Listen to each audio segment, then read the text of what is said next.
Good morning, everybody, and welcome to the Morris County Municipal Utility Authority's second Municipal Recycling Coordinator meeting for 2022. This meeting will also feature our MCMUA-produced Class A virtual tour of our Public Services Materials Recycling Facility located in Mine Hill. My name is Anthony Maroney, and I am the District Recycling Coordinator for Morris County. And I am joined today by my colleagues in the room from the Recycling Department, who I will now have the privilege of introducing. First of all, I'd like to introduce Chris Fidel, the Assistant Recycling Coordinator for Morris County. Cheryl Birmingham, who's just off screen here, the District Clean Communities Coordinator, and Alex McNulty, our Environmental Educator and Assistant Recycling Specialist. We are, so you should all be able to see our screen. So I just want to go over the agenda for you all today, and I'll start first with just our contact information. As you can see, it's here up on the screen, and we are recording today's meeting, so you could go back to this slide and find our contact information later on. If you have any questions, please do not hesitate to contact us with any questions or concerns that you might have, and we would be more than happy to assist you within our capacity. Just wanted to mention a few things. At our last Municipal Recycling Coordinator meeting in February, we had announced that our department was planning on visiting each of you in the coming months leading up to today to see how we could better serve all of you and work together moving forward. I am happy to report that our department has had the sincere pleasure of visiting a large majority of each of you this far, and we will continue to do so moving forward. If we have not had the opportunity to visit you yet, we will do so soon. For those that we have visited, we've included ourselves in your municipality's outreach events to improve recycling education. We've created inspection campaigns to reduce contamination within the recycling stream, supported initiatives that take into consideration waste reduction in the decision-making process, and have also completed projects which increase the county's recycling rate to an even better degree than we have presently. From Long Hill to Rockaway Township, to Florham Park, to Washington Township, and everywhere in between, we have been striving to make a more significant presence out in the field for each one of you and supporting your programs. And we've formed a tighter bond to only benefit the public that we collectively serve. So with that said, let me just go over today's agenda as you see on the screen. First up, we have Kim Stewart, who's with us today, the Customer Service Success Manager for Recycle Coach, who will be speaking on some of the program updates and the new administrative features for Morris County's municipalities. Next, we will have Eric Gabrielson, the Operations Manager for Public Services Materials Recycling Facility in Mine Hill. Eric will narrate the Class A video tour with a question and answer period to shortly follow. This tour will satisfy the 2022 calendar year's municipal tonnage grant requirements for MRCs, and the attendance list will be given to Erin Jensen from the DEP for record. Just a short note about that video. The tour was filmed and put together by our executive director, and I mean our literal director, Larry Gindorf, with the support of Eric Gabrielson, Chris, and myself. Keep an eye out for us throughout the presentation, as you'll see us on the catwalks and in the distance of several shots. After that short question and answer period that will follow the video, we'll have a short break, so make sure you stay logged on and do not sign off so we can maintain attendance.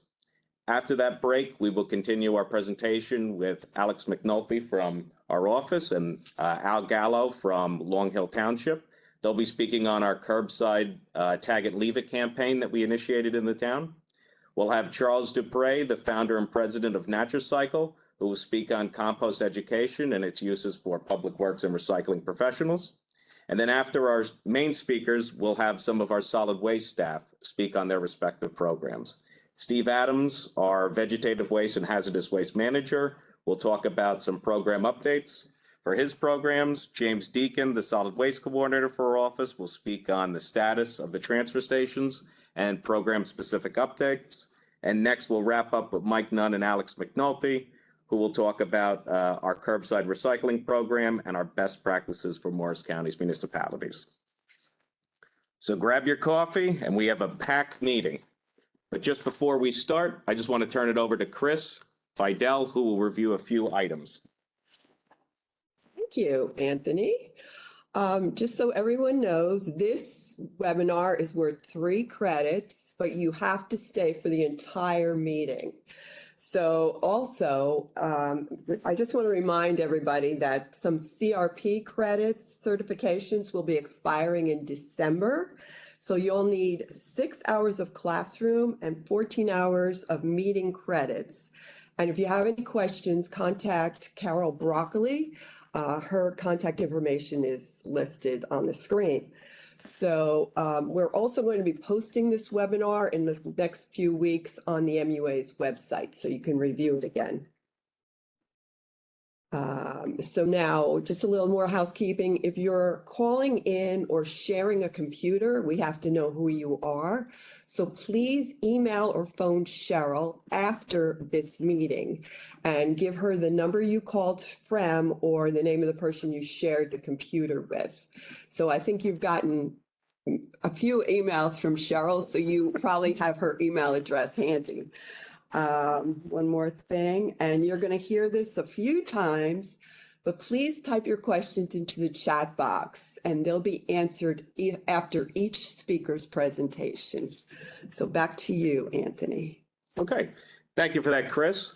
So without further ado, I'd like to introduce our first speaker, Kim Stewart.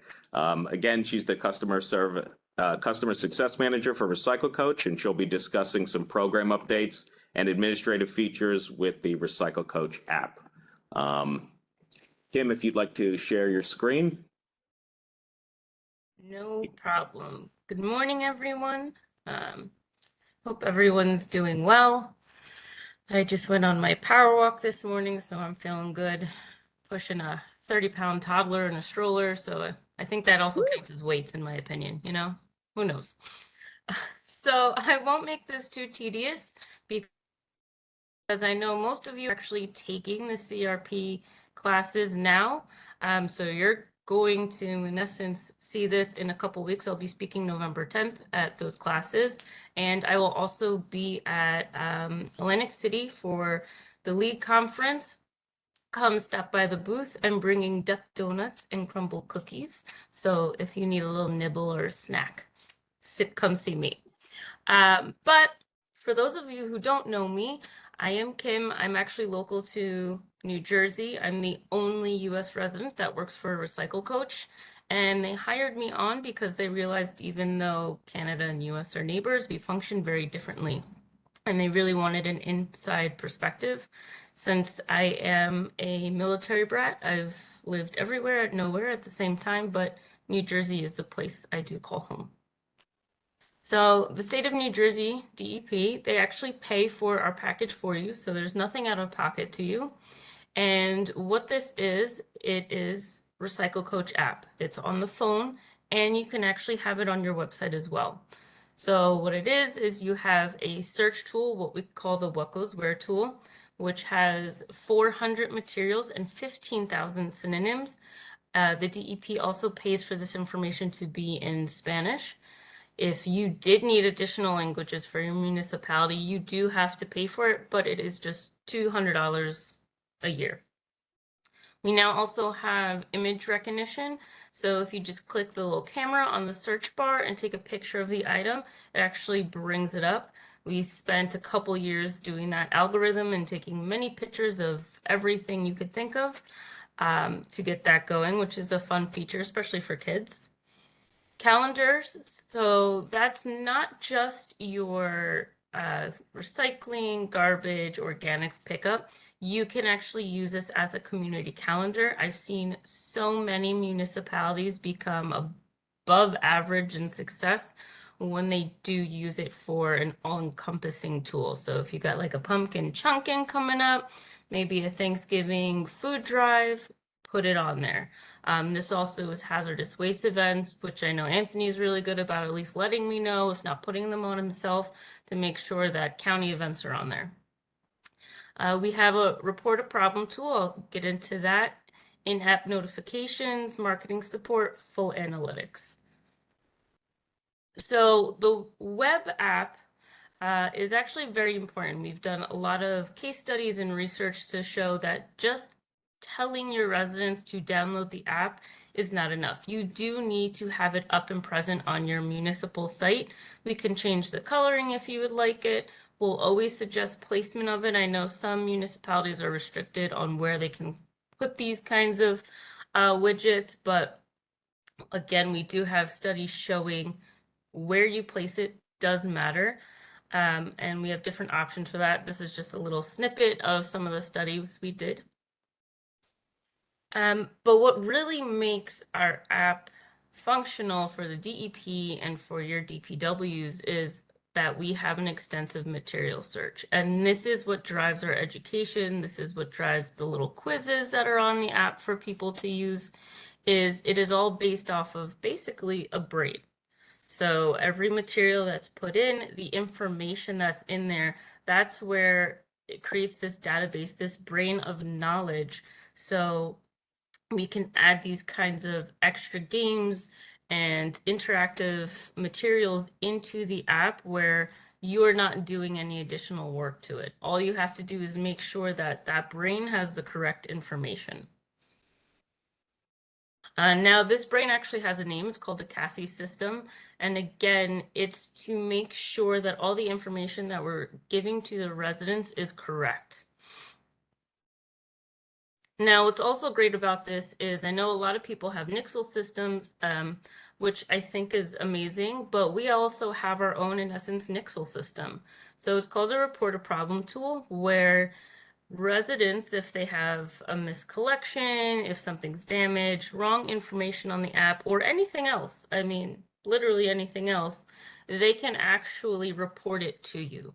Whether it's a phone number you would like them to call, an email you would like them to connect to, or if you actually do have a Nixle system, we can connect it to that. So that way they're always in contact with you and to the correct person, which cuts down on those phone calls where they're like, oh, I was trying to get to this person. Am I in the right place?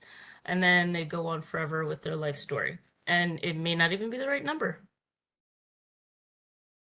This again is just like a little snippet of the image recognition that we have in the search tool. As you see, you just click the camera, make sure that you give access to the phone to use the camera, and take a picture, and it shows you how to dispose of it. So that's our newest feature right now. It's actually really fun. It's doing very, very well. We're receiving more hits on that actually than people typing it in at this point. Now, what's also great about this is you guys have access to an admin portal. So this is where you can edit the information in that Cassie system, the brain of Recycle Coach. So there's no pause in information. There's no delay. If a change comes around the corner and you want to get it out there right away, you can actually enter it here. You can also send notifications, which will go over to your residents right away. You could preview your schedule to make sure it's correct. We know during the holiday seasons and even snow, schedules sometimes get mixed up. You can go on there, check it. If there's something incorrect, email me, call me, let me know, and we can change it right away. We also have very detailed analytics and reporting for you to see. So it's not just how many users you have, but it's what they're doing, what materials they're searching. In those little quizzes, we call them we want to know questions. You can see how they're answering. So if it's something like, can you recycle flower pots? And let's say your municipality can, but everyone thinks you can't. You now know where you need to focus the knowledge and education and really get awareness out there. So these are the notifications you can send. Again, it's somewhat like a Nixle system. You have emergency and non-emergency notifications. You can even schedule them if you want for later on, and you can select certain zones. So let's say it's a lack of organics pickup and it's in only one zone. Instead of sending the message out to everyone, you can select specifically what area will be affected. This is how it looks when people receive the notification. So on the web app, the little bell next to report a problem tool will actually have a red dot to alert them that there's something to read. And on the phone, it comes across as a push notification. So the biggest question I've been asked lately is what's the difference between a push notification and a text message? A push notification is one that you have to allow the app to alert you of. It's those ones that you usually 9 times out of 10 just swipe away anyway on your phone, whereas a text message actually comes across as an SMS text. So you can do text messaging, but that is additional cost that the DEP didn't pay for. But again, we do have push notifications. Now, with all this, we do have marketing support. We understand that you don't have time to create marketing. A lot of times your communication doesn't have time to create it. So the DEP has made sure that you have everything you need. You have social media assets. If you use a Facebook, you have posters, flyers, blogs, a QR code, which I cannot stress enough to put everywhere. Everywhere. You want to gain users? Put it on any municipal paper that goes out. Put it in calendars. Make it into stickers. Put it on bins. Put it on dumpsters. Hand it out to kids. Kids love stickers. My son has more stickers than I know what to do with, to be honest. Put it everywhere. These are just some examples. And as you saw in the beginning, Anthony and I worked on creating one specifically for Morris County, which is pretty awesome. We're proud of it. Let's be real, Anthony actually just really wrapped it up because I don't think he liked where I was going with it, but that's okay. But with that all being said, we also have a newsletter that we send out at the beginning of the month. It lets you know what's going on with our company. We're a very transparent company on what we're doing, what we're adding, changing.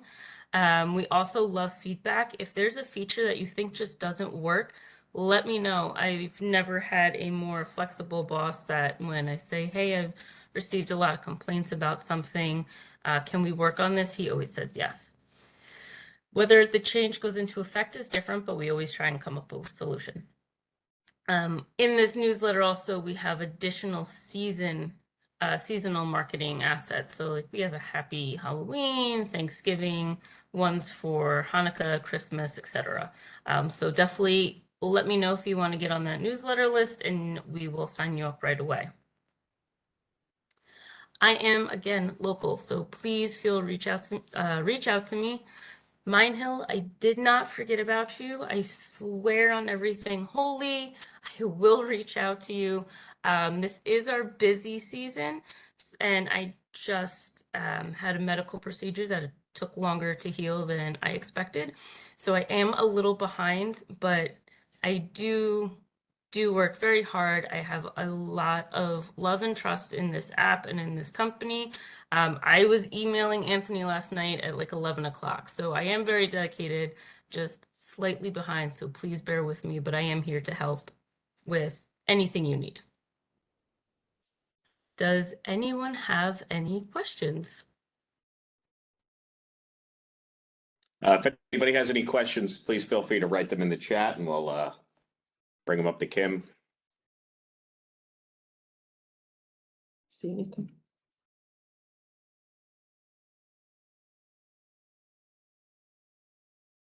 No? Okay. All right. So, Wait, just one more thing real quick. Sorry. yeah. So a little surprise. I haven't even told anyone at the county level this yet, but Recycle Coach has worked very, very hard on working with Joanne at Clean Communities to build a partnership there. I know Anthony heard probably a little bit at the meeting he went to where my coworker Jeff was announcing somewhat of it, but we do believe that we can work hand in hand. It is kind of silly that, you know, you have to get all these credits and do all these things with Clean Communities and with the CRP. So why does Recycle Coach not count? I've gotten emails from half of you saying, oh, we're doing this course and we have to do a project. We want to do Recycle Coach. So why doesn't that count for more? So Joanne has agreed that she will partner with us in some kind of way. So you guys will be able to access even additional information through Clean Communities. And this will be starting hopefully in the new year. Okay. We actually do have one. Thank you for that, Kim. We do have one question in the chat from Christine Tragno. Does the MUA upload the town's recycling schedule to the app, or does each town have to do it individually? Each town should email me their new schedule. I do that laborious work for you. Actually, when I say I do it, my admin does it, but we do it for you. Again, it's just, you can look at it on the admin portal, you can review it, but I will actually do the changes and upload the new one myself. Very good. Thank you. And for all of you, the coordinators as well, please make sure that you go into the app and review your own town's information. This just has to do with recycling, your question, Christy, but you should also be looking for your garbage information, your bulk pickups, your vegetative waste collections, everything on that app to make sure that it's correct.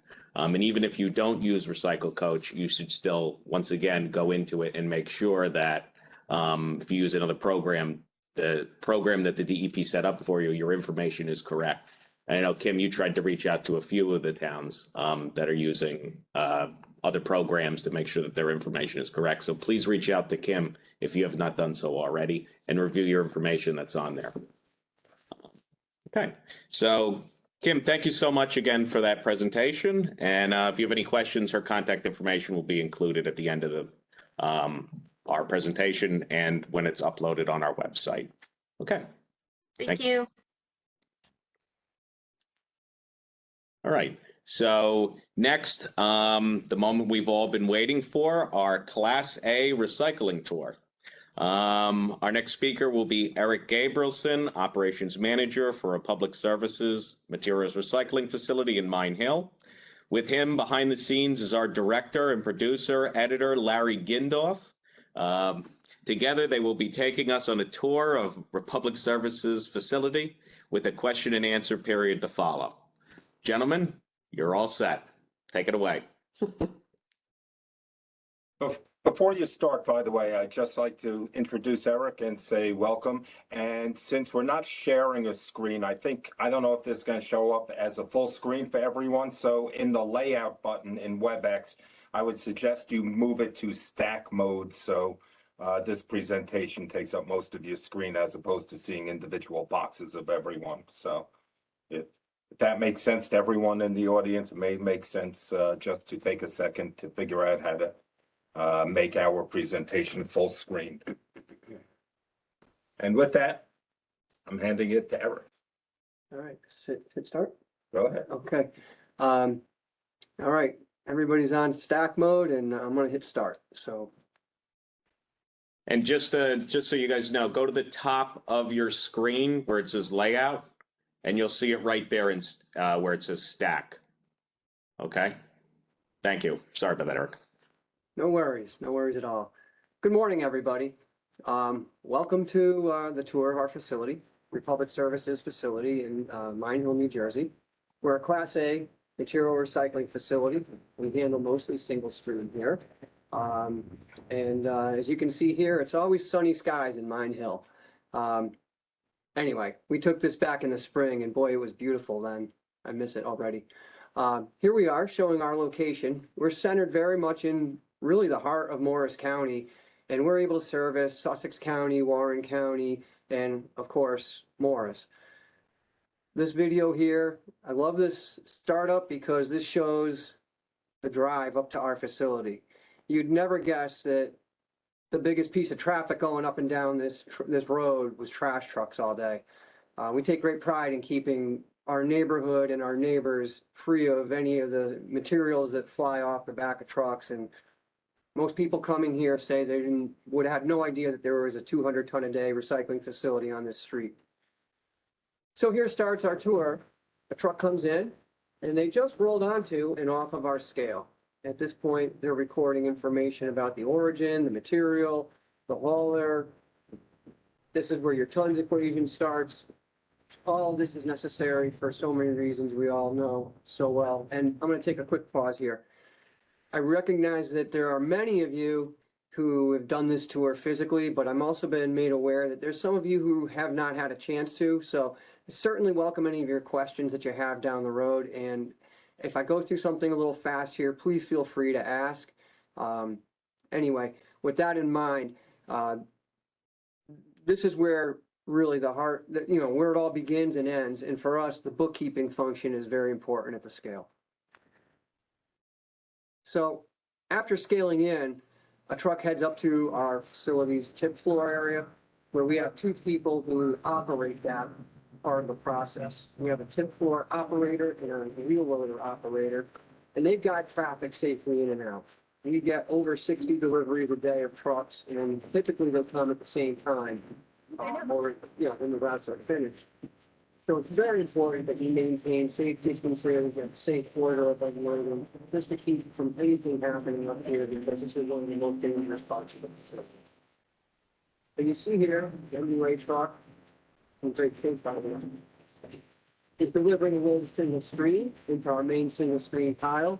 We take other materials, as you're looking at this picture off to the right. That might be cardboard or commercial single stream materials, but this is our main mix pile. We typically keep it under 100 tons at all times, whenever possible, and that's a fire preventing load. What you see here now is a loader operator he's putting material into our in-feed hopper. His goal is to keep that full at the same consistent level all day long, amongst a few other priorities he has, which are obviously safety, mixing materials properly, and working on other assignments that he might get. He has a very busy position. Here you see our in-feed. It's an incline belt with a very thick level of material we call a burden depth. And that's bringing material up to our first sort process, which is called pre-sort. 6-person team, they're human hands, and their job is to protect our system from any contaminants that don't belong going down our automation. That could be flammable, that could be heavy metal, that could be really anything, sometimes wood pallets. We get deer carcasses during hunting season. Their job is to make sure that what goes down that belt is truly the single stream that we require. They work in the team. The front frees up material, the middle grabs the bulk of the contaminants. The last two, they're kind of like center fielders of the group. They take the last defense. And here's some of the material that they're pulling up. Oil, trash, there's a soft plastic wrapping going in the trash, more plastic wrapping. Scrap metal. We want metal cans, but we don't want scrap metal, but we get both. That material going across this belt is much faster than the incline that went before it. And that's meant to spread it out so they can get a better look at what's going through the system. And there you see trash being dropped into the hopper below, which will get damaged. Drop it down.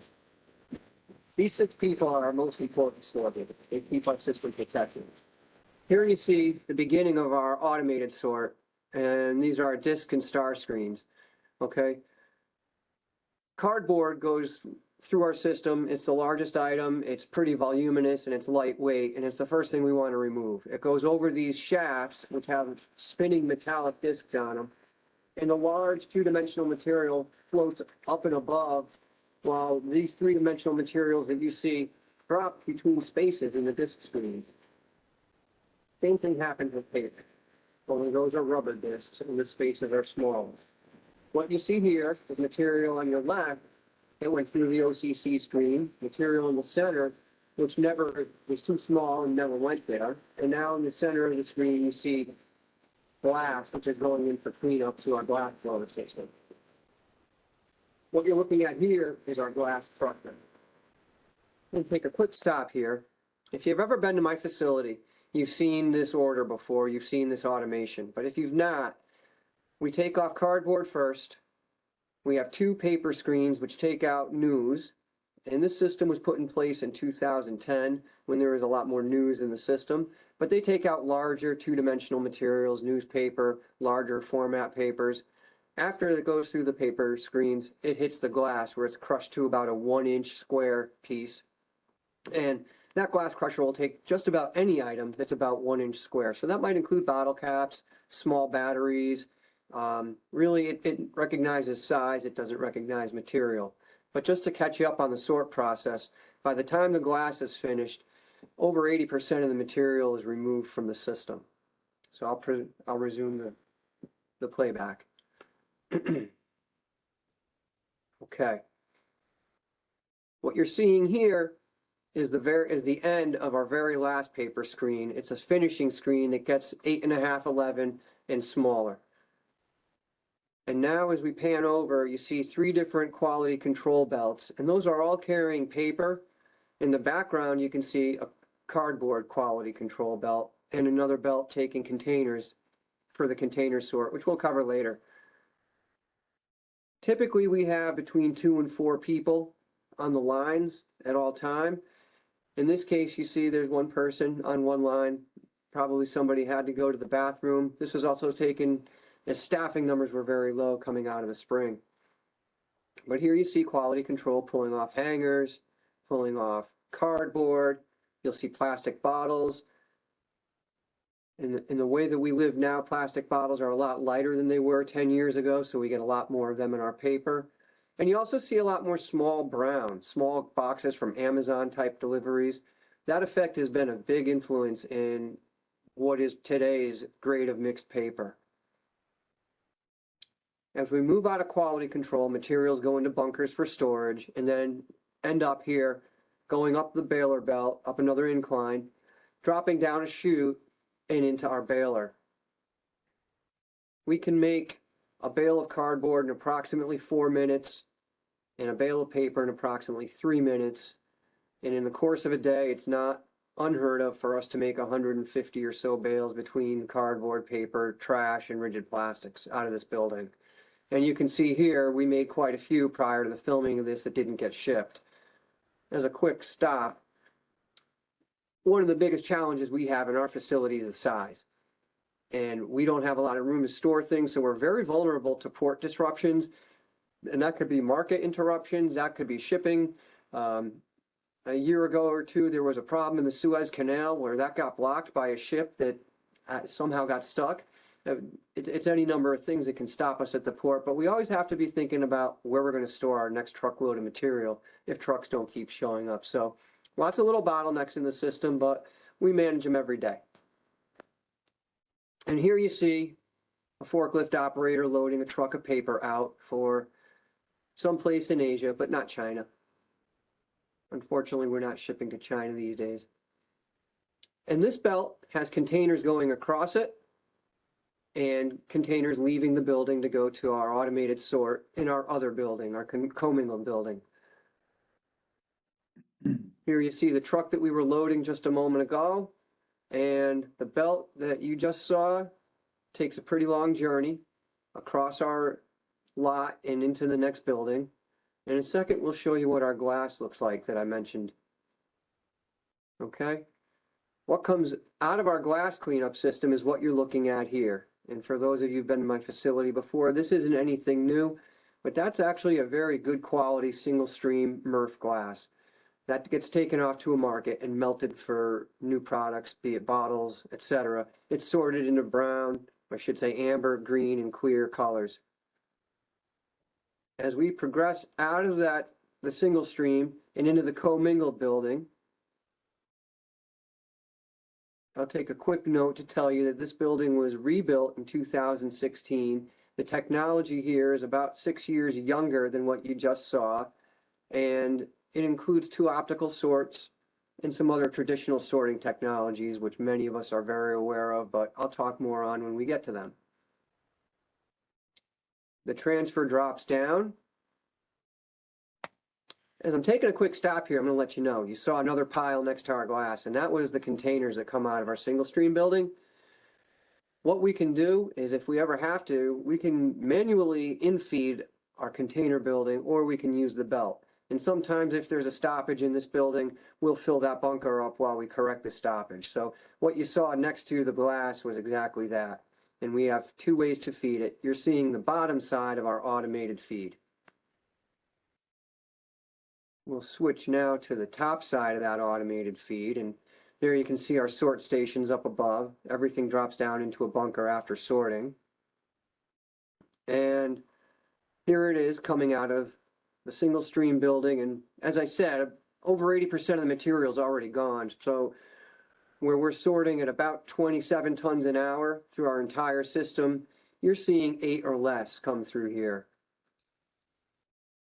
I have 4 people working in pre-sort, and the first 2 do nothing but get, pausing one more time, they do their job, their main focus is to control the amount of small fiber material that never used to come through our system. As I mentioned before, Amazon type cardboard, small fragment paper is much more prevalent in the stream than it was 10 years ago when the system was designed. So we've taken what measures that we can to make that a more effective sort.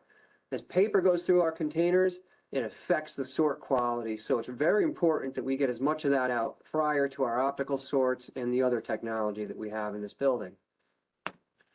Okay, so back to the video. Here's some of the trash that my pre-sort has pulled out. Kim, if you use dumbbells when you're doing that walk, we have a few for you. But here you see a very nice stream of commingled, by the way. So thank you everybody in Morris County. You guys do me a solid. All right. There's some of the rigid plastics that we've pulled out. Number one thing that we're looking for in pre-sort, by the way, is fire, flammable material. Okay, that's any type of a propane tank from camping, what you see here. And sorry about all the quick stops, but I'm going to make a few throughout. We have had, over the past 3 years, an incredible uptick in fire events that come through this building. And I've communicated that out to you guys a lot over the past couple years. And recently I showed you what we pulled off of our pre-sort in an email. I think a lot of you got that email. And if you didn't, please let me know. I'll send you what it looks like. But I wanted to say thank you for all the efforts that you guys have done. I'm a Roxbury resident and I see the signs in Roxbury. So Kellyanne, that's a special shout out to you. Appreciate it. But to everybody, this year we've had so many less, and I don't know if it's the message taking hold or if it's a change in the composition, but whatever we've done so far, we've got about 1 month left of what I call the camping season, and we've had so many fewer fires this year. So it's a huge concern to every Murph in the country, and for what you guys have done, it's been a much better year. So let's keep up the great messaging and let's keep up the great work, and thank you again, because those are really our worst nightmare. All right, and here's some of the metals that we take off, which a lot of those we don't even ask for anymore, aerosol cans. Okay, there's my pre-sort with a break in the material, and that belt you see traveling at the top of the screen is my belt magnet that removes metal, mainly tin cans, soup cans, etc., tuna fish cans, other metals that come from people's garages that typically hold flammable chemicals, and they land here in this tin bunker. That's the essence of most of my fires, is what you're looking at in front of you, folks. Chemicals that get mixed together, compacted, and all of a sudden we have an explosion. All right. The belts in front of you are feeding our HDPE sort, and the belt in front of you right now is post-sort, which leads to our PET sort. Both are optical sort systems, which use infrared technology to identify different resins. You can use them for paper, for plastics, for other materials. They're very programmable. They're very effective at removing high volumes of materials from a belt. And as you can see by the speed, you need to have that accuracy. The principle behind this is infrared senses a density. It communicates to an air jet, which shoots that item that's been identified off the belt.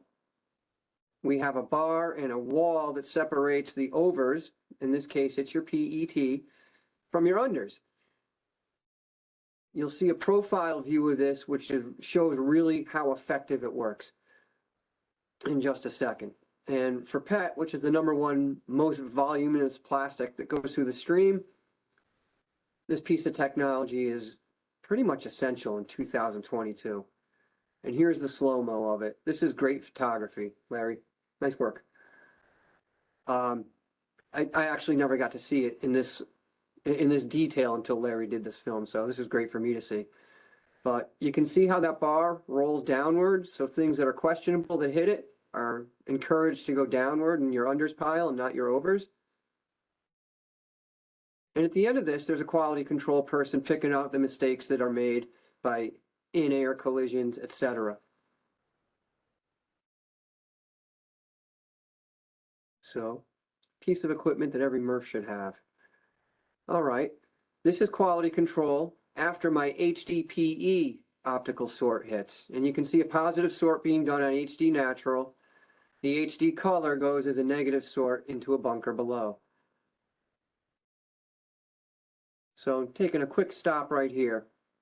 You see the optical sort in front of you, and you saw that belt going at a very high rate of speed. Just like after the pre-sort, or just like the pre-sort in the single stream, these belts program to go faster than everything else because what they're trying to do is spread out the material. Once they're spread out properly, the infrared has a much better instance of success ejecting these from the belt. So that's, if you're wondering why they're going so fast, it's to make space. So I see a couple questions, and I'm going to let this play for a minute because you'll see this. It's not a lot unlike our pet, but I got a question about what typically causes fires. And one thing I'll tell you, we have a few. There are chemicals that come to us in tin cans, and that can be your ethanol-free gasoline, things like brake fluid, brake cleaner, carburetor cleaner. We get a lot of things that come out of garages. Okay, we do not want them. We want tin that had food in it. Aerosol cans tend to have a big compression. Well, tend to, when they get compressed, have a very negative reaction. We get explosions from them. And, you know, the biggest culprit for us, I think, is batteries. In 2022, there are more batteries in their waste stream than there have ever been before. And, you know, you can't see them really because they're going at a very fast rate of speed and they're the size of your thumbnail. So those are the real big culprits for fires. And as we move into the slow-mo part of this, one other question: where do you send the glass that we collect? And thanks, by the way, Joe, for that question. Our glass gets sent out to a company right over the border in Pennsylvania. It's the town. I'm trying to think of the town. Is they're right near Allentown and Easton in that area, but it's Cap Glass is the name of the company. They do a fantastic job of separating and marketing the materials. So, all right, here you see the bar again. The big difference between this, the optical sort for HD versus PET, is the items are much bigger. Okay, PET has a lot of numbers, and the size of this is the big thing. And also, they're the two most valuable plastics that we pull out of the system month in and month out. So you really want your best sorting technology to gain you the most revenue and the best sort. So that's why we've deployed them the way that we have. So, yep, and there's a boot. That's one of my favorite jokes about this thing. It's we get everything here, from bike frames to skids to barbecue to everything. And, you know, somebody threw their boot in the recycling. Not really what we want, but we'll figure that part out too. Okay, so we're going to start seeing a couple quality sort stations here. This facility is served with 8 quality sort personnel. This woman here is the PET QC. She's taken out, as you can see, aluminum, a lot of aluminum. So she's reclaiming high value from material from the stream. It does us a great service because it gets us a better price on our PET. And it also reclaims items and we get to sell them rather than have them be penalized against us. So I paused it right here in front of another obstacle that we face on a daily basis. We still get a lot of sharps. We have great ways of handling them. We have safe ways of, once they come onto our line, of extracting them, but there's still an issue. So I was real grateful that Larry put some of these items in here so I could touch on them as they came through in the video.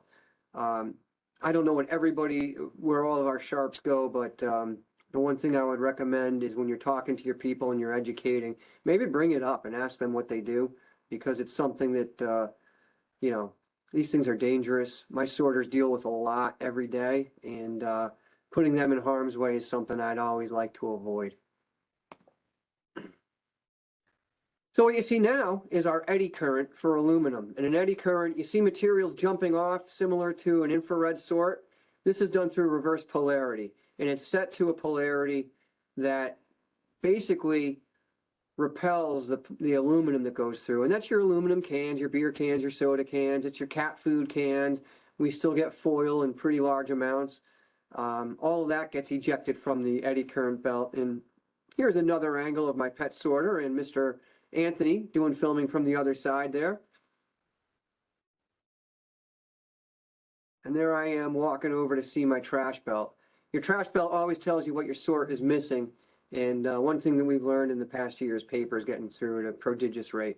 But now here you see, that was our HD color, stored in a bunker, getting ready for baling. Here you have tin dropping in. I think we go to another view of our HD color next. Yep, there it is.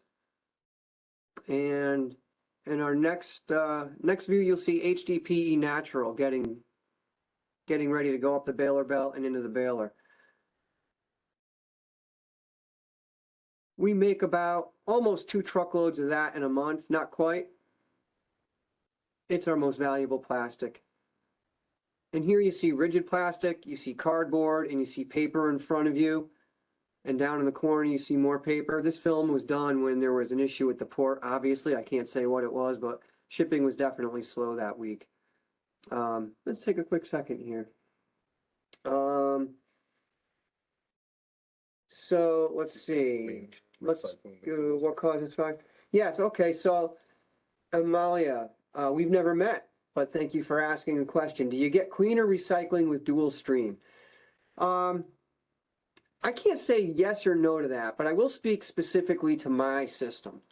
Dual stream material comes through my system and it goes into the same tip floor. The system that you just saw the tour on is made to work with a composition that includes paper and cardboard as well as your containers. And when we're getting clean, true single stream, that's when my automation works its best. The education piece on single stream has, throughout the country lent itself to a more inclusive composition, and I think that's been reined in quite greatly. I'm not going to tell you that I think that the commingled that I see coming through my facility is cleaner or at all, really, than the single stream. Every year I've given a presentation either live or virtually, and I make a point of thanking the coordinators and the folks here at the MUA because they've educated to a very clean stream. And I would say like tops in the country, clean material. So you do a great job getting the single stream cleaned up. I don't know if that answers your question the way you want, but that's my experience with it. So let's see, which vendor, yeah, okay, the no bag decals. Yeah, that is for Anthony, but thank you for doing it. We didn't show you a picture of what a screen looks like after a day of sorting when it's got bag after bag wrapped up on all its shafts. And those things are, the less bags that come to our place, the better. So we weren't upset when they got banned. All right, I'm going to start the film up again. And now you see Parsippany representing here. This truck just finished emptying out its material and it's getting scaled out. At this point, we've captured all the weight that it brought, the material, where it came from.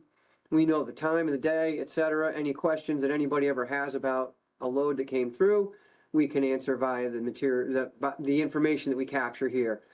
So, once again, really clean grounds here. I'm really proud of it. And,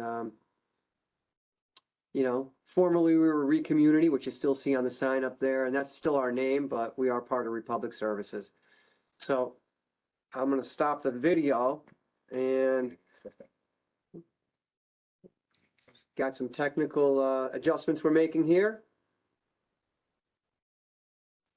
Okay, And there you go. all right, so yeah, here I am in my face. Wow. I'm not used to seeing myself speak, so it's kind of strange. But does anybody have any other questions? Let me unmute them. And just so everybody knows, write it in the public chat, because I know there was a question that you got, Eric. That might have been specific to Larry that I can't see on my screen. So whoever asked that question about the bags, please write that in the public chat. Anthony, the question is, where do we purchase the no bag decals that we put on the side of our trucks? Oh, that's easy. That's Morsley. Yeah, we'll get that. Yeah, We'll get that. we'll get that information out to everybody. Who asked that specifically, Larry? Looks like Tom Eschman. Oh, Okay, Tom. Okay, Gary. since a question about shredded paper for you. This is for you. Okay. Hi, Christy. Christy asks, since we've stopped taking shredded paper, is the stream cleaner? Unfortunately, it takes a while to take root. We turned off the stream to shred, I think in the start of our last contract, Larry. Yeah, last year. And, You're unchanging. you know, we still get a lot of it. So to answer your question, we've seen a reduced amount of shred come through, and we've shipped out certainly less shred. So yes, I mean, in that regard, it has been cleaner. Unfortunately, the one thing that I would say is that it's almost been replaced by small fraction paper and small fraction cardboard. And traditionally, that's going to be always worse during wet weather periods. When material goes through our infeed system, it gets hit with an infeed drum, which is there to separate material that may have been compacted. And unfortunately, when it's wet, what it's doing besides separating compacted materials is it's tearing up smaller papers into even tinier papers. So we get a little bit of a mix. You know, the composition's always changing.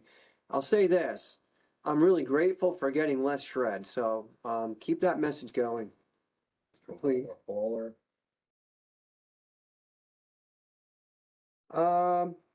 No, Read the question. yep, okay, so Bill from Dover, it's been a long time. Thank you for writing in, Bill.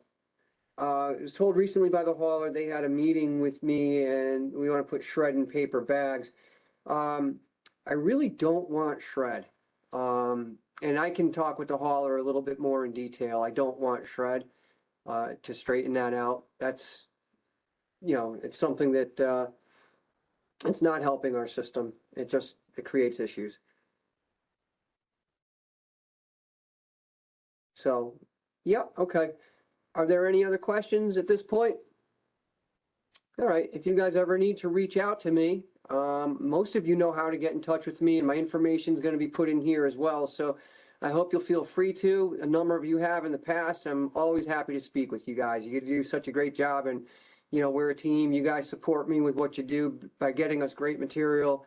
And, you know, we do our best to get it sorted out and sold the best we possibly can and keep the chain moving for you. So thanks for everything that you guys do. And again, we're really grateful to be working with you out here in Morris County. Take care. Okay. Thank you so much, Eric. That was a great presentation, and Larry for putting that all together. If you guys have any questions following this, again, please make sure that you could email Eric. He'll definitely follow up with you. So our next speakers will be Alex McNulty from the MCMUA and Long Hill Township's Municipal Recycling Coordinator, Al Gallo. Together, they will be speaking on our joint curbside tag it and leave it initiative and our experience with the public gaining internal support for the initiative and with the township and our own county office. Al will also provide a brief update at the end of this presentation on Long Hill Township's new recycling initiatives, their new styrofoam extruder that they have at their depot. And I just also want to mention Al was featured in the DEP's Fall Waste Wise newsletter for recycling his styrofoam. So big thank you to Al. I'm going to turn it over to Alex, and you may proceed. Hello, everyone. I am Alex McNulty. I talk to a lot of you on a regular basis, but unfortunately, it's normally when there's problems. So this is going to be a little bit of a different presentation. I'm happy to get to know you guys this way. So back in the spring, we worked with Al in Long Hill Township on a Tag It and Leave It program.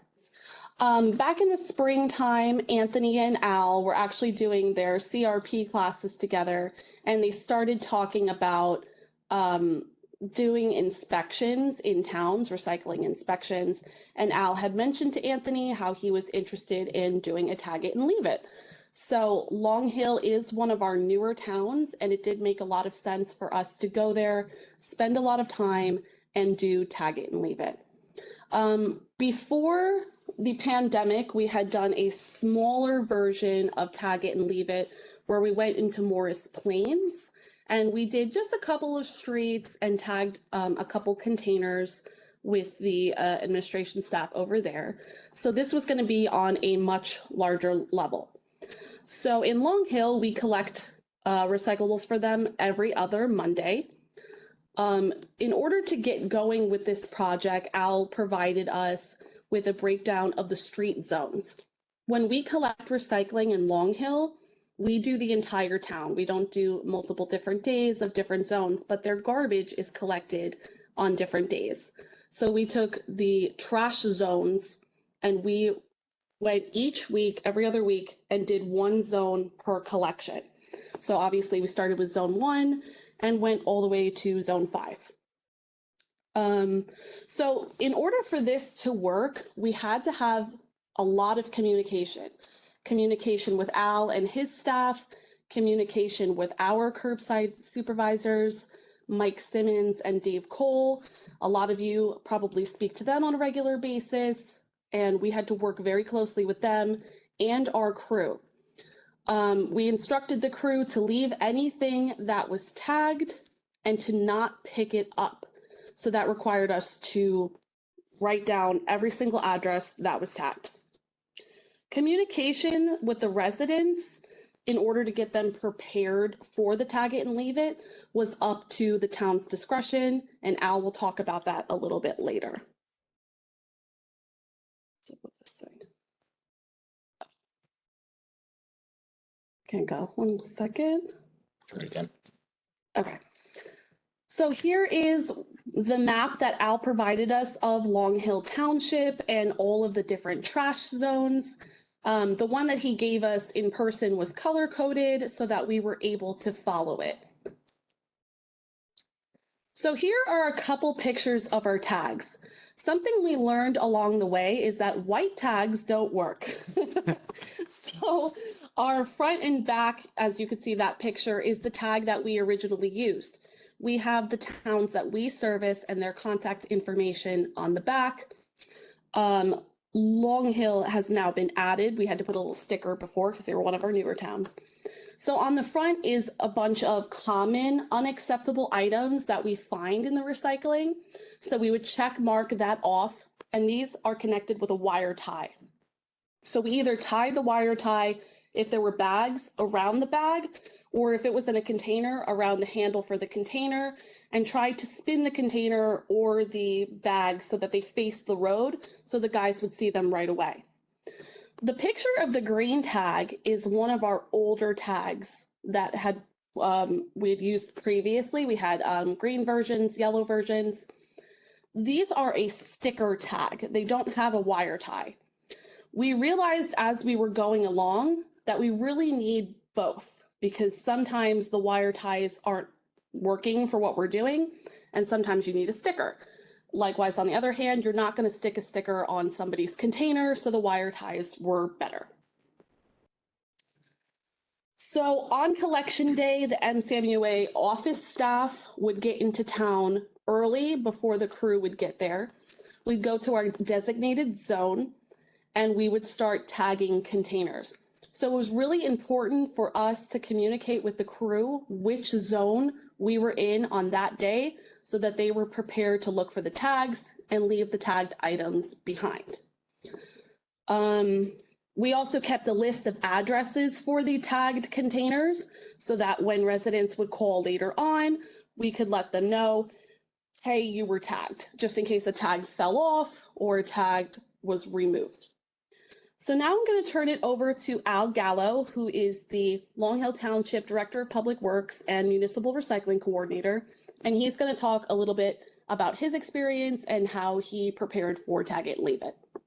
Take it away, Al. So some of the results of our Tag It and Leave It inspections in Long Hill were 228 recycling setouts were tagged and left at the curbside for non-collection. So even if someone called in and said they were missed, if they were tagged, they were not picked up afterwards. 8 of the above were repeated offenders. So there were times we went back and checked on zones that we had already done, and we did re-tag some people in the zones we had tagged prior. 35 recycling corrections were performed curbside with a resident following education. So this is when a resident would actually come outside and say, what are you doing by my can? What's going on? And we would explain to them how we were doing recycling inspections and go over the different contaminated items that we found in their recycling containers. A lot of them were unaware, or they had clear recycling bags that they thought were meant for recycling when really they weren't. So there was just a lot of education that was given out. 47 homes were assessed for minor recycling errors. So there were times where we felt like a tag was a bit overboard. Maybe they had one contamination or one plastic bag. So we didn't tag their entire container, but we did write down their address, and then we would send them letters and education in the mail. So they were still picked up, and they were not left behind. Recycle Coach users in Long Hill increased tremendously, about 42.7%. And even now, we get the most amount of Recycle Coach notifications from Long Hill Township. So Long Hill residents really are starting to use Recycle Coach. And as hopefully we can get Al on later, he will talk about how Recycle Coach is on their website as well. So here are some of the most common items we found in the recycling stream, some of the unacceptable items. I did bold styrofoam for a reason. Al, and he'll talk about this at the end of the presentation, does take styrofoam at his depot, but we do not take it in the curbside recycling. That was something that was confusing for Long Hill residents, and not just Long Hill residents. Styrofoam has a recycling symbol on it, and we do find it very often in the recycling stream. The time of year we went, it was the springtime, so we did find a lot of planter pots. We might not always find that year round, but at this time it was late winter going into spring. Plastic wraps, a lot of home deliveries for food. So there was a lot of that type of contamination. Rigid plastics was another confusing one for a lot of residents. It's plastic, so why can't I put it in the recycling container? So there was a lot. This was the most common contaminants, but there definitely were a lot more.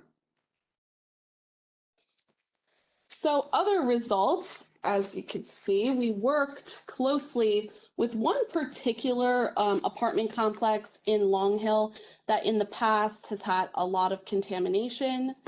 So we went there every single time we went to Long Hill. We talked to their on-site maintenance manager, who is in this photo. So him seeing us week after week and going over contamination definitely helped improve the contamination in their containers. And it improved our relationship with Long Hill Township. Since they were a new town to us, we were building a new relationship, and it worked out really well. Now we have great communication with Al if we ever have an issue with recycling. So a couple things that we learned along the way. A problem that our crew ran into is that residents wouldn't remove their tags after they had been tagged. So if they were tagged and then 2 weeks later the tag was still on there, our crew would think that they were re-tagged and they wouldn't pick up their recycling. So one thing going forward that if we were to do tag it and leave it in another town again, is to stress the importance of removing the tag. Another suggestion was writing the date on the tag. That would help eliminate leaving things behind that weren't meant to leave behind, because our crew could see the date on the tag and see when it had been actually left behind. Very early on in our first week, we had confusion with what streets we were supposed to be on. We kind of assumed if the streets were close together, they were probably in the same zone, but zones change quickly in Long Hill, and we would be in the wrong zone on the wrong day, and our crew would be very confused. Really important takeaway if you're ever going to do this with your municipality is to start early. Our crew starts extremely early. They get in at 6:30. They're in Long Hill by 7. So starting early, you could also write down if people have late setouts, because we ask people in our towns to have recycling out before 6 a.m.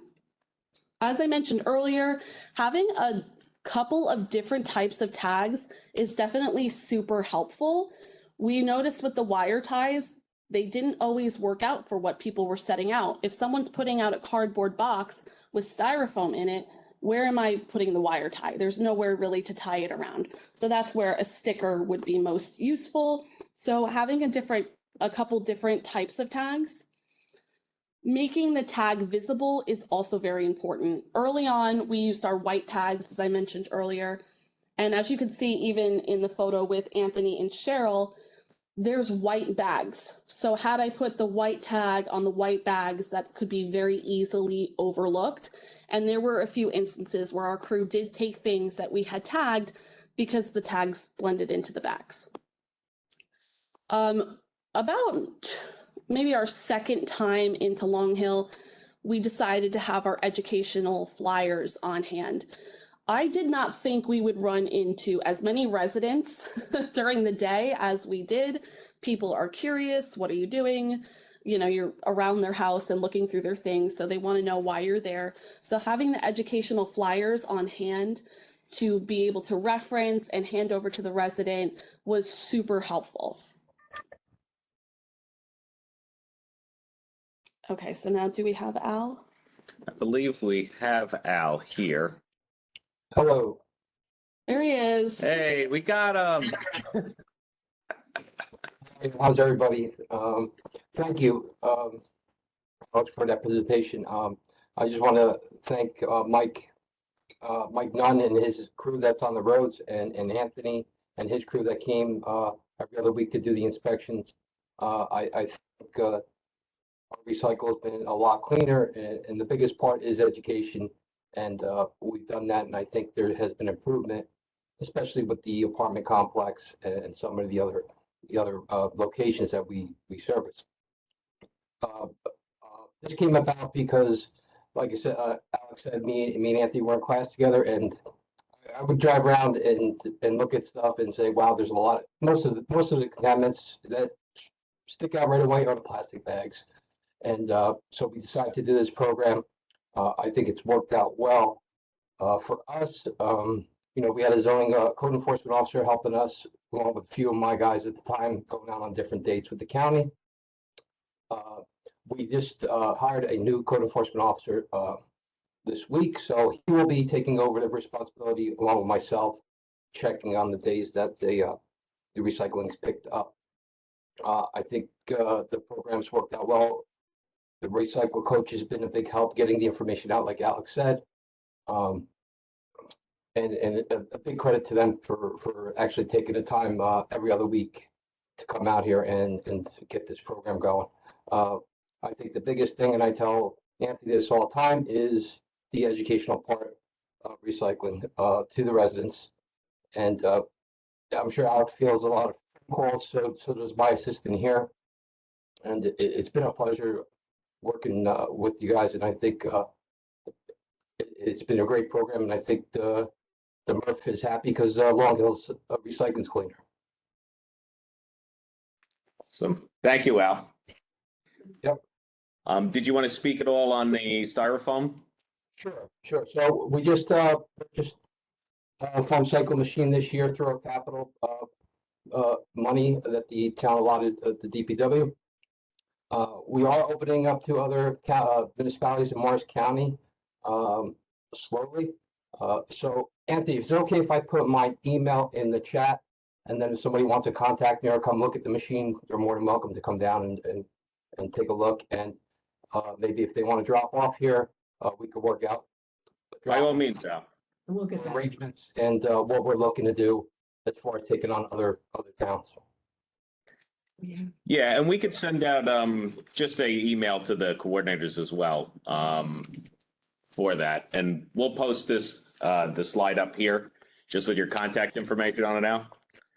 So everybody could just copy that down, and if you want to reach out to Al, take a look at the machine, Al, I know we were talking that we wanted to set up a possible tour to go see the site where you bring all of your material down to. Maybe that's something we could extend to them moving forward in a smaller group. But it's a great thing that you guys are doing down there, especially with the styrofoam and really taking the lead on your Tag and Leave It campaign and your other programs that you have moving forward, like your food waste recycling that you're putting in place next month. So we congratulate you for that. Keep up the good work, Al. Thank you, thank you. Yeah, we're excited. November 1st, we're starting the compost program. So we're excited about that. Things are moving along, and a lot of great stuff. And once again, thanks for Anthony and his staff for their help always. Thank you. So, Any questions? Does anybody have any questions for Al? You can just put them in the chat. Any questions for us on the Tag and Leave It program? there's one question. Can you read it? Yeah, if you want to read that. Okay, so we have one question that I see from Liz Sweetie. How many residents appreciated the feedback from the Tag It and Leave It inspections? I would say the people that we talked to in person appreciated it a lot more. I don't know if it's because we were face to face and you have to act a certain way. But, people out in the field were definitely really appreciative. It was a lot of I just didn't know that. I didn't know I couldn't put that in there, instead of I don't want to do that, or this was easier. So I think the people in person definitely appreciated when we had education on hand and ready to hand it to them and go over it with them. One of the photos in the presentation too, you'll see we had Cheryl and Anthony. They were actually out on the curb helping someone sort the recycling, and the truck was like down the street so that they wouldn't get tagged and left. So we definitely tried our best to not have people left behind and to work with them rather than punish them. And when we were out there too, I know you had residents coming outside, saw us, either writing something down or, In their robes. you had a guy running out there in his bathrobe going, oh my God, I'll fix this. You had people asking for information, asking us questions, why, but very cordial, polite.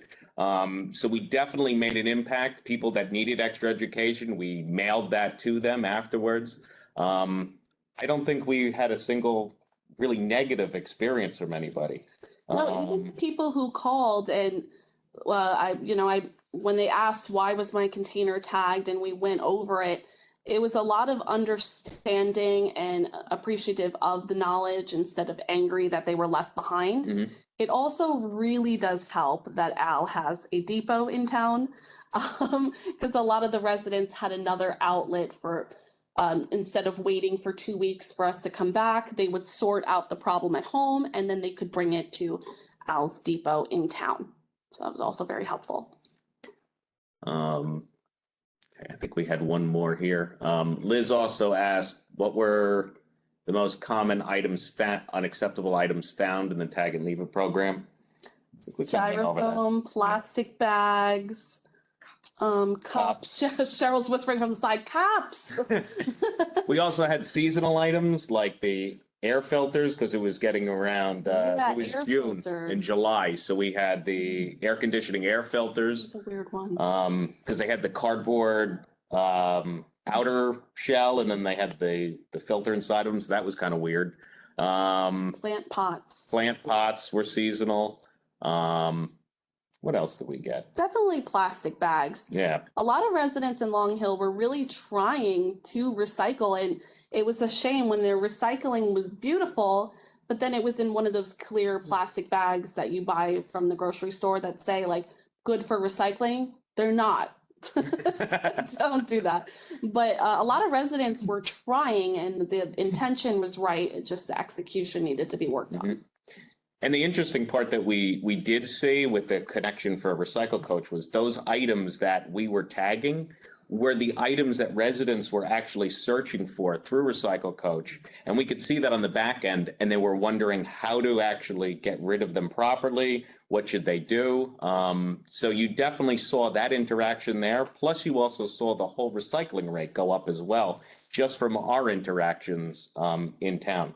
So it was definitely a nice process there. Any other questions for Al and us at the MUA? Thanks, Kevin. Okay. So, very good. And in the coming months, we'll definitely be sending out some more information to all of you. If anybody needs any of the example tags that we had or would like any information on how we put together the program, please feel free to reach out. Al, did you have something you wanted to mention? Yes, you brought up something, Anthony, about the end product of the styrofoam. I think that's a great idea. If we get some interest on the taking a tour of the end product where we sell it to the manufacturer that processes the styrofoam, I think that's a great idea. So that people could see the start to finish of the product. And then you can work on that together. Yeah, and we'll work on that. And what's really cool about that is, so the end process for the styrofoam that gets collected, it gets extruded out, and it gets made into picture frames and moldings. And that'll be the facility that we would take you on the tour of to see that end product. So it really brings about a whole circular economy of scale for those products there. So more information on that coming up. Thank you, Al. Thank you. Okay, so moving right along, our next speaker is Charles Dupre, founder and president of Naturcycle. Charles will be speaking on compost education and its uses for public works professionals. So I'm going to move it over here to Charles. Charles works with us at the MUA, helps us market some of our compost, gives us a lot of ideas, and we've really moved forward in the last couple of years that Charles has been with us. So I'm just going to pull up his presentation here. Thank you, Anthony. Okay, let me open here. So Naturcycle works with municipalities throughout the Northeast to market and utilize their finished compost products. So back to that circular economy discussion Anthony was just having. Our goal is to find the best beneficial reuses and the highest value options for compost. And we'll talk a little bit today to kind of discuss back to that end use conversation, ways that municipalities and recycling corridors could promote compost uses in your community, and things we could do right here in Morris County. Step behind. Okay. Sure. There you go. This one. Okay. Very briefly, Naturcycle, please check us out on Instagram, LinkedIn, etc. Very active, showing different compost uses and engineered soil projects throughout the Northeast. We work with a number of municipal and private composters. We're very happy to be working with MCMUA. Very briefly, just a place I like to start, why much of this compost is utilized, especially in the Northeast, is a focus on green infrastructure. So if you're not familiar with green infrastructure, it's an approach to water management that protects, restores, or mimics the natural cycle of water. So instead of like a wastewater treatment plant or a gray solution for stormwater management, we're looking at more natural options. So why we do this, this is a very common common slide in the stormwater management world. What happens to most rain or snow in a natural undeveloped area? When that water falls from the sky, either plants are using it, which is called evapotranspiration, so the plant's using that water, or it infiltrates, meaning it kind of stays in place. So this slide kind of represents that, you know, as shown here, 80–90% of that water stays in place, very little runs off. But what tends to happen in our urban, suburban environments, on this slide demonstrates that, is that instead of that plant water getting used in place, it runs off 50, 60, 70%. So what we're trying to do with compost and natural solutions is recreate that first slide. If you're not familiar with what compost is a natural humusy-rich soil amendment made by the controlled biological decomposition of organic materials. The key takeaways here is that it's a process, it's a controlled process. So like MCMUA is doing, You're taking organic materials, leaves, grass, anything that was once alive, combining them in a certain way, turning them and aerating them in some process to create a finished, stable stable product.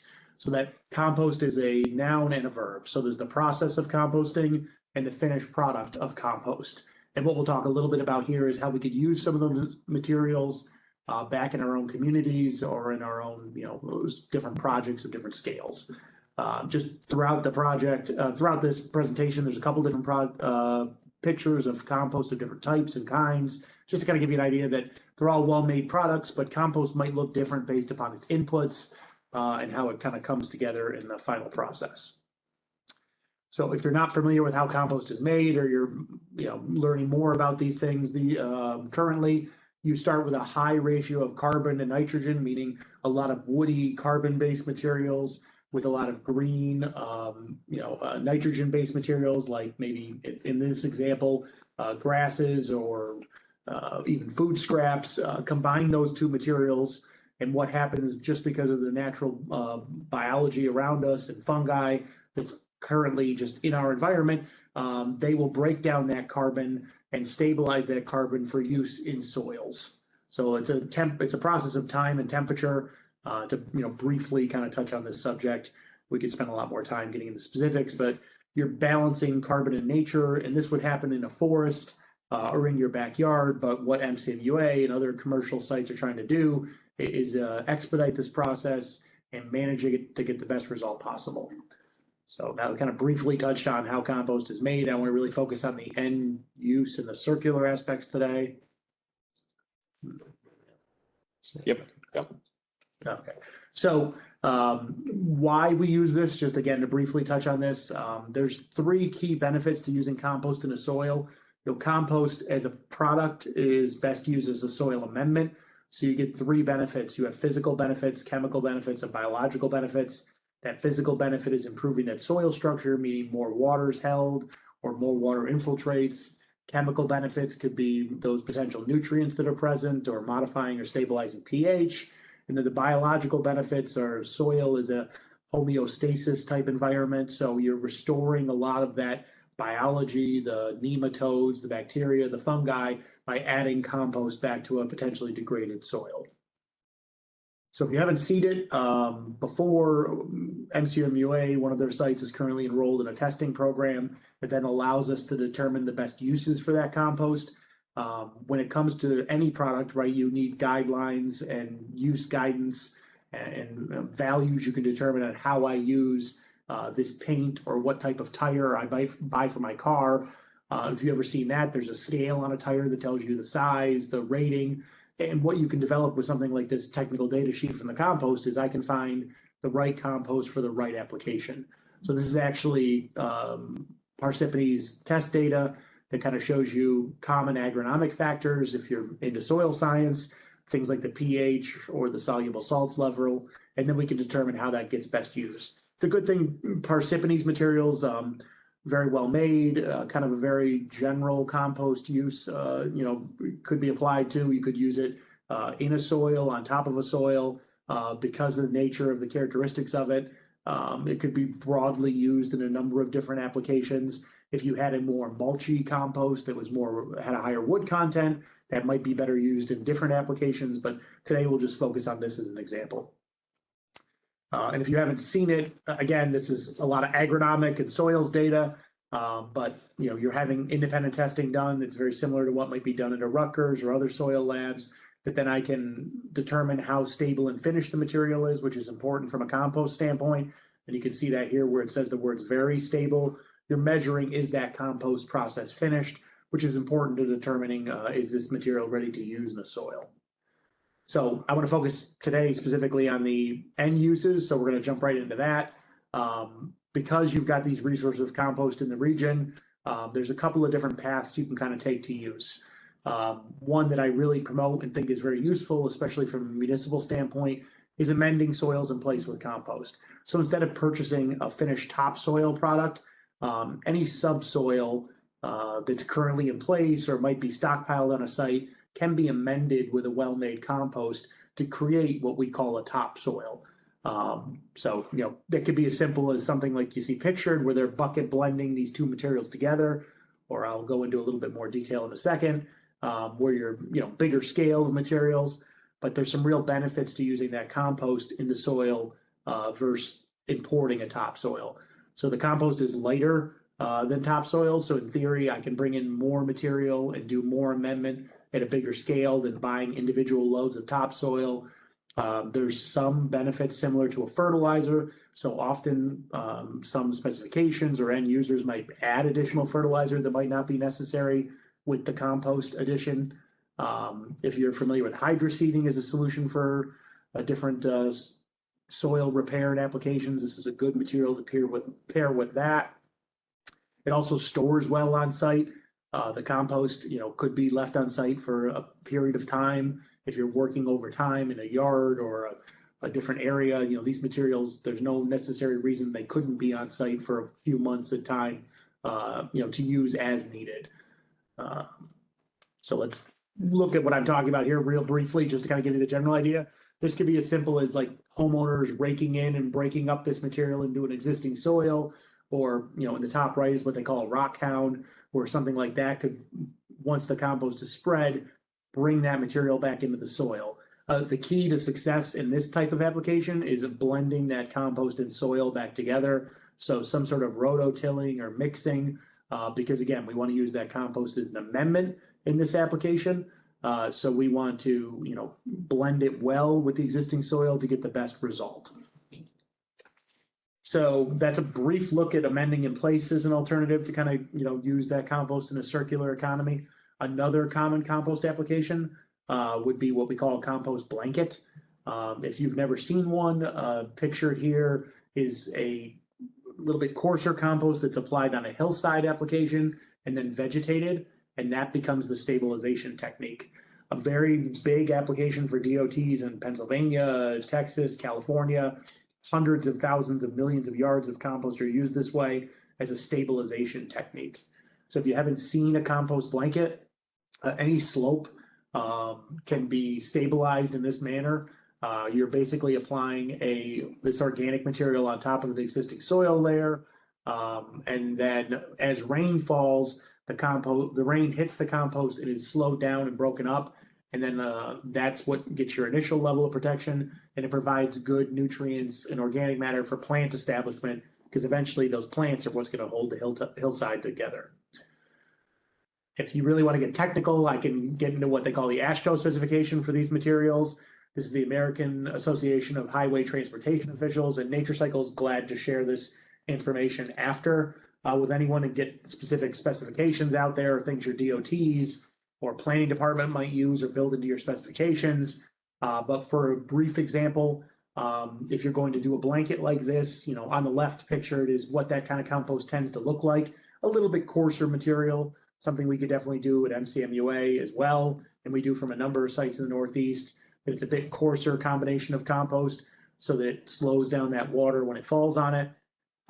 You need to study or at least look up what they call the R factor, the rainfall erosivity index. So it tells you how much compost to put down on the slope as you're doing these kind of applications. That's at that lew.epa.gov website. You can basically put in the address and the time frame of the project, and it will tell you the R factor, and then you can reference back to the specification to say, okay, I need to apply this much compost.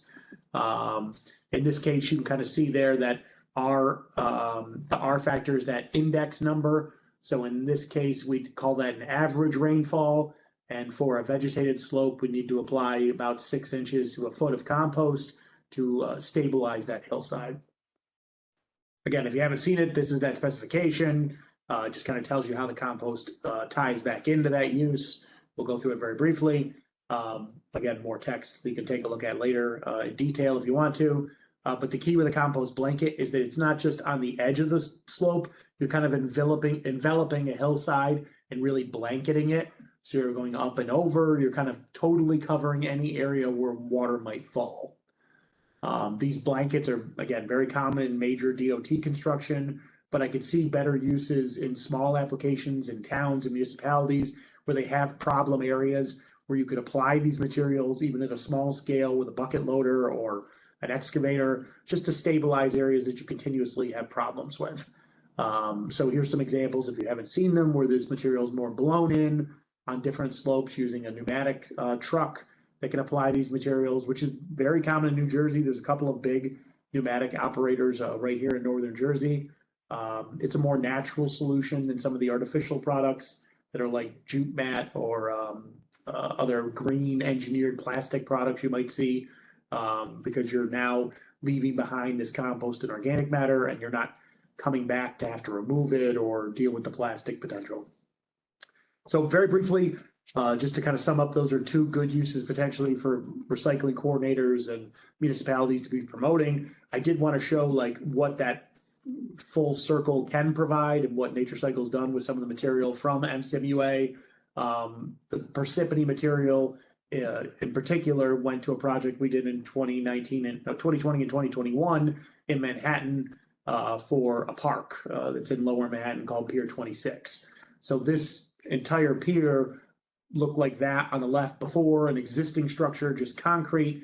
And then by using these composts back in this circular economy to make manufactured soils, we supplied the soil for a large now like amenity and park space. It's in Lower Manhattan that, didn't exist before. So using these green wastes back in the our different environments, we can, recycle and find high values for them, and something we should be considering about at every level of government and local, control type options. So these specifications are available. If anybody's looking for more information, we're glad to provide later, and my email will come up in a few minutes here. But these are some resources that are out there, what exists already that you can pull from to either design projects or have contractors or the town DOT itself, start utilizing, and we're glad to help support that, implementation. And then there is my contact info for any questions later. Glad to, help point you in the right direction or even help with the specification side, and glad to take some questions. Okay, thank you. Thank you, Anthony. All right, let's see. We have anything in the chat?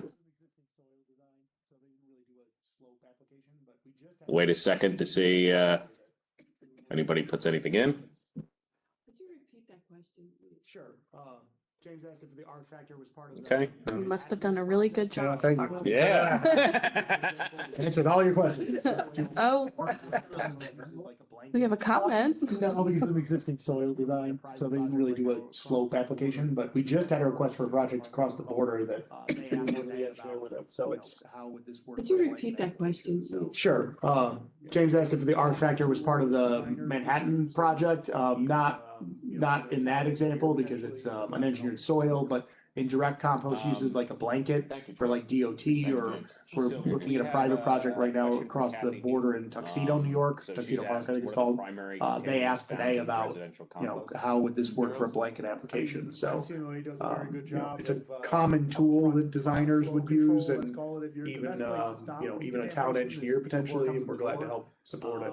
And both sides and their operators do an excellent Thank you, job Charles. of that, but Thank you, like any James. municipal So site, we have a question still from can Kathy be an Heath. issue sometimes. So she's asked, what are the primary contaminants found in residential compost materials?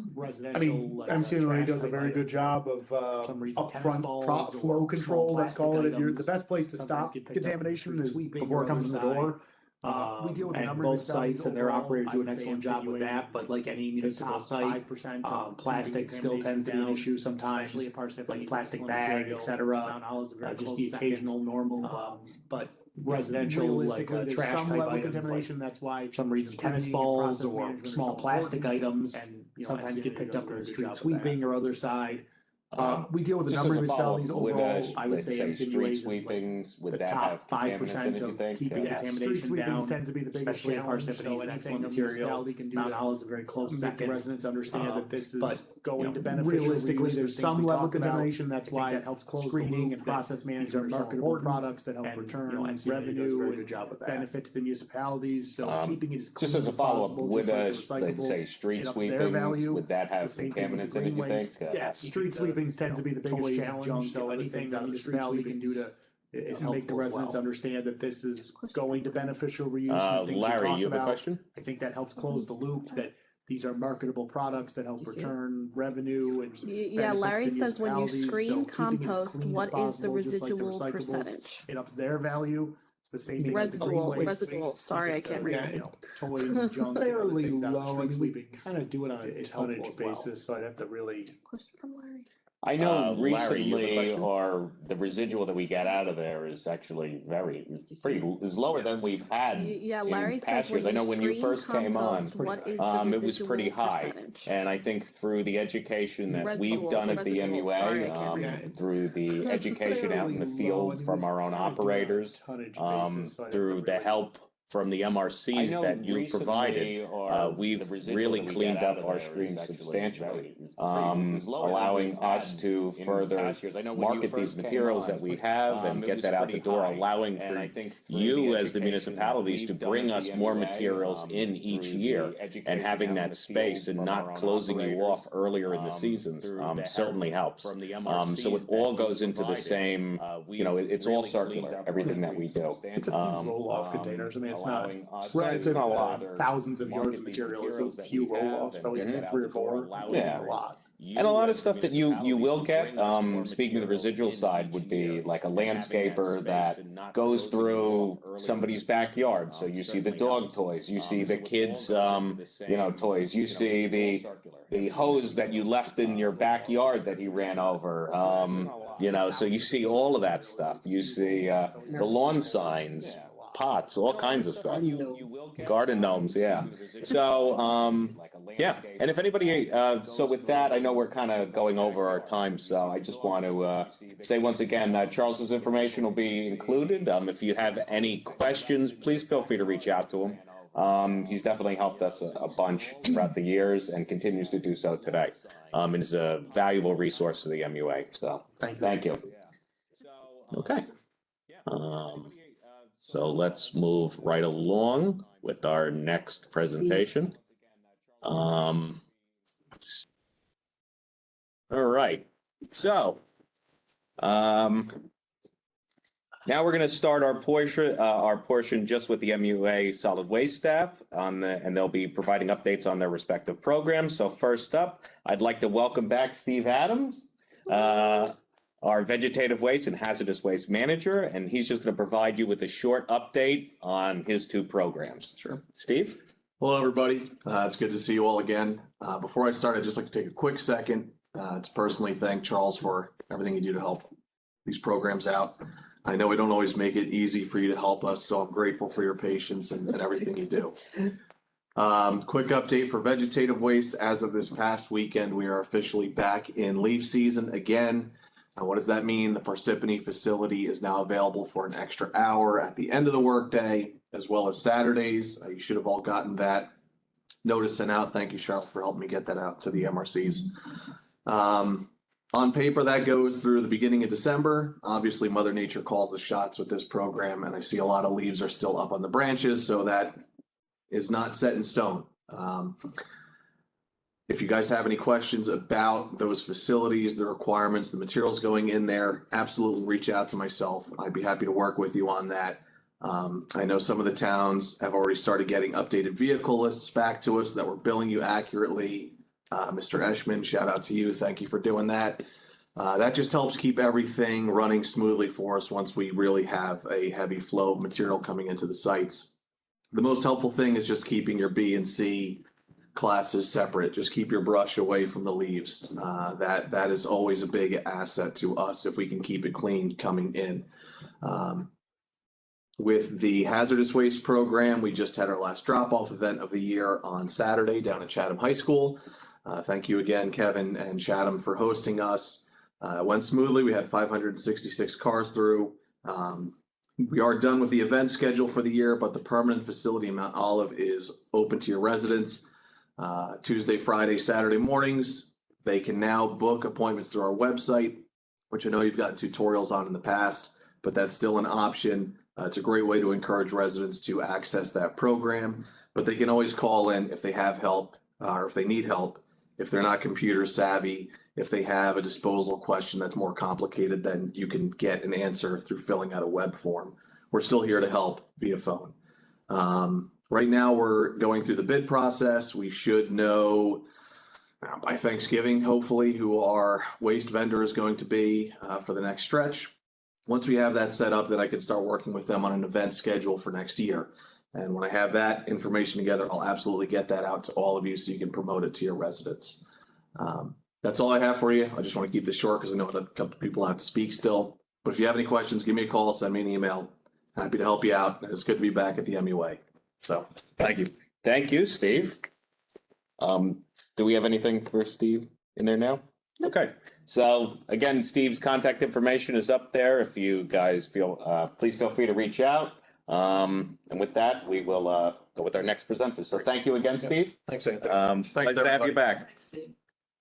Okay. Oh, look at this guy.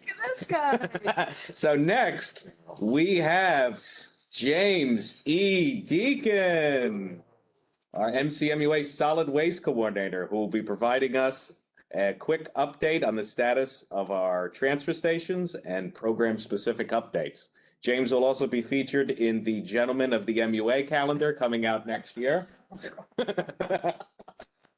Such great presenters today, and here's where it comes to a dead halt, boring. All right, so I'll keep it quick. Basically, the first thing, the transfer station news and notes on the calendar for next year, 2023, for the transfer station. We have to get that from the County of Morris first. According to Anita, we'll probably see that in December for your December statements to go out for the new calendar, 2023. Real quick, the Mount Olive Transfer Station, some of you know, is under construction as we speak. There's some great pictures. That's the observation deck, and that's our new trench drain. Right now, we have half of the floor up at Mount Olive. That's 2 bays. We will work to get everybody in and out quick. We have a section for homeowners on the other side of the station that's open with roll-offs, keep them off the floor. We're hoping to have everything back to normal up at Mount Olive in the middle of November. But we currently are a little ahead of schedule, so that's a good thing. As far as the rate goes at the transfer station for 2023, there will be a public hearing at our November 7th board meeting. We're looking to up that rate just under 5%, which would put us at $107.50 from $102.50. But again, that'll be at the November meeting through a public hearing. And last, they wanted me to present on tires. I know there's been a lot of confusion with tires, but the basic thing is there is a trailer down at our Parsippany transfer station. Is open to customers on Saturdays, but I asked the towns to please communicate with Anita. Everybody knows Anita's phone number, 973-829-8585. The reason is if you have a lot of tires, obviously when they're dumped on the floor and put in the trailer, we have to get those out to Alexion. So the timing, Anita works with our transfer station manager, Brett Snyder, down at Parsippany. So just communicate with the office. We're still open on Saturdays to homeowners for the 1 or 2 tires, but if it's a large amount coming from your depot, just call the office ahead of time, let us know, and we will give you an update whether the trailer's on site. We just need to work with the timing of our disposal company. And that's basically all I have, unless anybody has any questions. A comment. Oh, Liz Sweetie loves your reusable bag. Oh, Needs Liz. Harley t-shirt. that's probably the last picture the MUA has of me. It's right there, 14 years ago. Chris wants you to go back. Oh, no. Oh, there we go. Extra CRP credit for looking at that picture. I think they'll take it. Any other questions? What did I say? No? No complaints? Well, No don't open that up. All right. Thank you, All right. everybody. Thank you, James. Very nice. All right.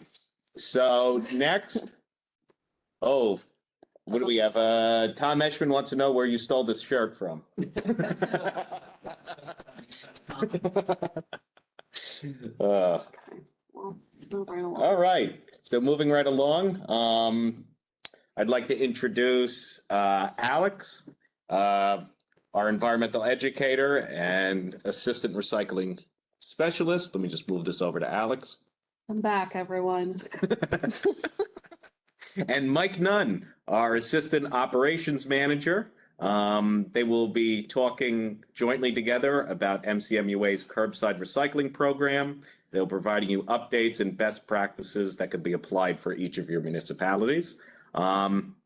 Mike and Alex do a phenomenal job alongside our curbside supervisors, Mike Simmons and Dave Cole, to do every day. They're out there speaking to each one of our residents, talking to any people that have any complaints or any education needs to be done, making sure that our curbside recycling program is up and running to the best of its abilities. So while we don't say it enough, thank you all four of you for your hard work and dedication that you do every day. So Alex, you take it away. Thanks, Anthony. So I'm going to run through this as quickly as possible. A lot of you have been with us a long time. You do know a lot of our rules and regulations, but for those of you who are new, we're going to go over that. So one thing that's really helpful, even if you are not one of our curbside towns, is to include our website on your website. So if residents need access to other types of information, hazardous waste and such, our website is on your website because that's where they'll go first, is to you guys. Okay, so most importantly, and this is for every curbside town, not just our own, make sure that you get the word out to your residents that recycling should be put out on time. I'm sure every hauler has a time that they would like recycling put out so that we avoid misses by people being late. So please, for our particular curbside towns, we ask that the residents have their recycling out preferably the night before, but no later than 6 a.m. the day of collection. The guys start early and they end early. So having recycling out on time will prevent a lot of people from calling and saying they were missed. The second most important thing, if a resident is missed, please report that miss to us no later than 10 a.m. the day following. I know there is some frustration from residents. I didn't know that's when I needed to report it by. My collection was on Monday, but I'm calling you on Friday. Unfortunately, we do have to keep to a strict schedule. We do service 15 towns. So having residents call us by 10 a.m. the next day with their misses, or a lot of you collect the misses and send them to me. Shout out Nancy Shea and Mendham. You do a fabulous job. Also Daria. So please just make sure that you get that to me by 10 a.m. the day following your collection in town. Another really important thing, prior to this, we were doing COVID hours. The guys were starting early and leaving early to avoid contact with each other and to stop spread of COVID. We are now back to their normal hours. So residents may be used to seeing our guys a lot earlier than they may see them now. So just keep that in mind when you hear residents call and say, normally you're here at this time. Unfortunately, curbside collection times vary, traffic varies, amount of staff we have varies. So here is the contact information for the curbside departments. Very super important. If you're going to email Mike Simmons, please CC Dave Cole and vice versa. A lot of times, one of them is out on the road, one of them is driving, and we appreciate them both so much. They are very busy. So just make sure that you CC both of them as well as myself on any type of miss or important curbside matter. Just put us all on that email so we can make sure we help you in a timely manner. In the bottom screen, the bottom corner, you'll see the phone number for our curbside department. A lot of you have that phone number. That's where we prefer you to call with Mr. Cycling, so we can keep it all in one place. For those of you who we collect your roll-off containers from your depots, do not wait until the last minute, please. If you're already overflowing, you've called too late. Call early. A lot of you are on a scheduled basis. You already know when we're coming. For those of you who call, though, please let us know in advance. oftentimes we only have one guy in roll off. So, you know, that's a lot for one person. We just need to make sure you call in advance so that we don't leave you in a bad situation. I'm now going to turn it over to Assistant Operations Manager Mike Nunn, and he is going to talk about road closures and weather. Okay, thanks, Alex. Right, okay, road closures, you know, we certainly understand that certainly during the warmer months, the summer, the spring, the early fall, you know, towns are looking at road closures, resurfacing, curb maintenance, and we certainly take that into consideration. And as long as you can notify us in a timely manner, the sooner the better, we can go ahead and perhaps adjust those routes accordingly to ensure that, you know, that material is collected and taken off the streets. So again, as far as your in-town road closures, if you could just contact us, you know, as soon as you know that you're going to be doing some milling or some maintenance, let us know. We will certainly adjust accordingly. All right. As far as weather, hey, we live in North Jersey and we do have some weather. So we're getting in that time of year. I know Alex just talked a little bit about frozen loads at the DPWs. With that said, we will make every effort to get into your town safely and timely and do a service, do that collection for your residents. In the event that we feel that we can't do it safely, perhaps the DPW may contact us directly. They may be doing road cleanup. There may be down lines. We'll adjust again. We'll make every opportunity to get out there in town and make those collections. But in the event that we have to cancel, we'll get back to that town as soon as we can, be it the next day or perhaps even a Saturday cleanup. All right. That's it. Okay. Thank you. Thank you, Mike. Thanks, Mike. Just very briefly, we do have a container requirement of 32 gallons or less. We often do see a lot of oversized cans.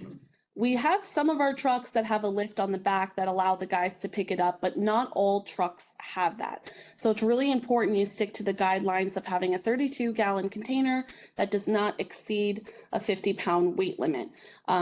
This is sometimes the reason that we will leave certain residents behind, so just keeping that in mind. And now it's time to congratulate a couple of our graduates for the Rutgers CRP certification series. Yay. So let's start with Ken Budd from Washington Township. Congratulations on your CRP certification. Next up, we have Al Gallo from Long Hill Township. Congratulations on receiving his certification. Oh, I gotta hide under the table. And lastly, District Recycling Coordinator Anthony Maroney also earned his CRP recycling certification. So congratulations to them. Here on this slide, you will see everyone from MUA. This is our contact information. A lot of you know how to reach us, but just in case, here are our email addresses again. I'm going to turn this over to Anthony for goodbyes. Okay. Just as a follow-up to the curbside talk that we just did, just so everybody knows, all of our contract towns, the MRCs for each town, some of your secretaries received the new calendars for the new year. For those that use Town Planner, we sent the calendars out to them. There was some information we sent alongside of that. We sent our new Recycle Coach flyer, the collection requirements flyer, the acceptable, unacceptable materials flyers with those as well. We will be updating our website with the new calendars in the coming weeks. So if anybody needs anything else from us, any copies or has any questions, please reach out to us if you did not receive it. But for the majority of you, everybody responded back for the most part that you received it. So if anybody else in your towns does need that, please let us know. So with that, that concludes our presentation and our meeting. Again, just a big thank you to all of our speakers today. Thank you, everybody from the MUA. Again, just want to turn it over to Chris. Do you have any updates for anybody else? No, I just want to thank everyone for being here, and our next meeting will be next year. You'll get an invitation next year for April 26th. And it will be here at the County College. Mark your calendars, and we look forward to seeing you. Thank you. Okay, so hopefully we won't have any technical difficulties next time. And yeah, that concludes our meeting. So thank you, everybody, for joining us. For those attending our Clean Communities meeting later, we will see you in a little bit. Yep, at 1 o'clock. Bye now.